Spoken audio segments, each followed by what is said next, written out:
Hi, I'm Diane Vallere, and I write humorous mysteries, and I'm counting from my first book up to my 40th, which comes out on February 27th. We are like 1 week away. Woo! Okay, so today's book is number 33. It is Fahrenheit 501, and I got the idea for this book years ago. I was watching the movie Fahrenheit 451, and the title just popped into my head, and right away I thought, oh, that could be a book about jeans.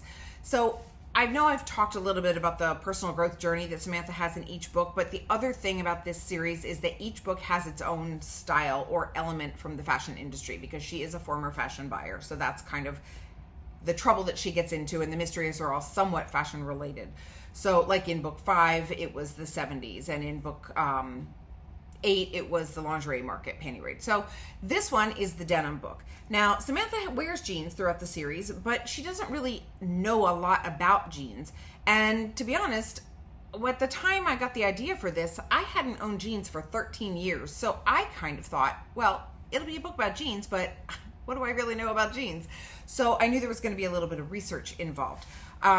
Which ended up being a lot of fun, because going in knowing I didn't really know much, I had to start someplace, because she had to discover a knowledge of this. And I thought, instead of having her be an expert where I wasn't, I thought it would be really fun to make her not be an expert also.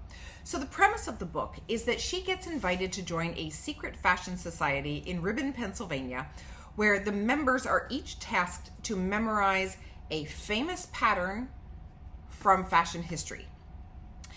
And she finds out the night that she goes that she's kind of being like checked out to see if they want to extend an invitation to her, that the item that she would be representing is the Levi's 501 jean. Now, Samantha's first response to this, of course, is like, secret fashion society? How did I not know there was a secret fashion society here in Ribbon, Pennsylvania? Her second response, after finding out what item of clothing she would be representing, is like, are you kidding me? Of all the items in fashion history, I'm going to have a pair of jeans? So she definitely goes into this not really thinking about the Levi's 501 as the classic that it is. So I got to learn about jeans and let Samantha learn about jeans with me.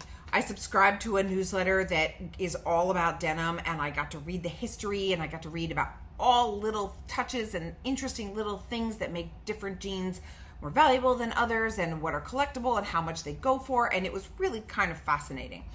So that was a fun part of this, getting to learn all that with her.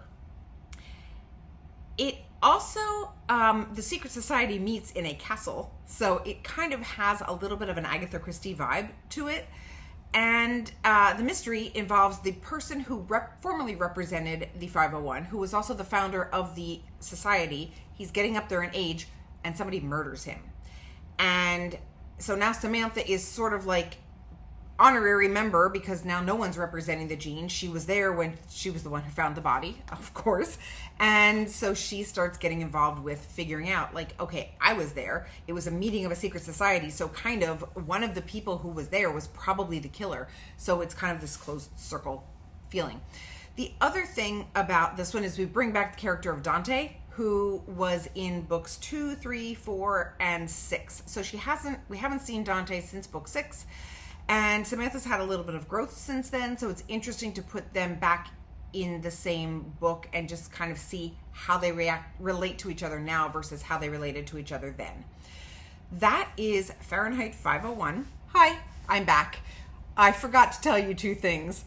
I forgot to tell you that Samantha doesn't know much about jeans, but Detective Lawn Car apparently does. So we get some good scenes with him in this particular book that kind of become a little bit of a jumping pad for that book 15. Book number 40 is the new book that comes out on Tuesday. And I also wanted to mention that in each book I talk about Samantha's growth. Well, each book there generally is something that she is relying on as a tool to help propel her to her growth, personal growth. And in this book she is reading The Life-Changing Magic of Tidying Up, which ends up having pretty big implications on her life. So I wanted to put that in there too. If you've ever read that book, you kind of know that this might rock her world a little bit, these concepts. And if you're a fan of Detective Longcar and his growth, then you will definitely like this book and what he brings to the table. Okay, back to the original video. Now, I told you in yesterday's video that in Tuesday's video, which is today's, I was going to tell you about a little extra something because we are in the 1 week countdown to my new book. So here's the extra incentive for you to make this week fly by. Let's drop in the comments any book from my backlist that you would like to win, and I will draw one lucky winner every day from now until the new book comes out to give away a copy of a book. Okay, so drop that in the comments. Don't forget there is a pre-order giveaway going on for book number 40, which is not book number 40 in this series. It's actually book number 15 in this series. It's 40 overall. That book is Ranch Dressing, and the giveaway details are all on my website. That is, if you pre-order the book, you can enter to win the giveaway. Okay, I feel like I talked really fast so I could get all this in under 5 minutes, and I did, so I gotta sign off now, so I'll talk to you tomorrow. Bye!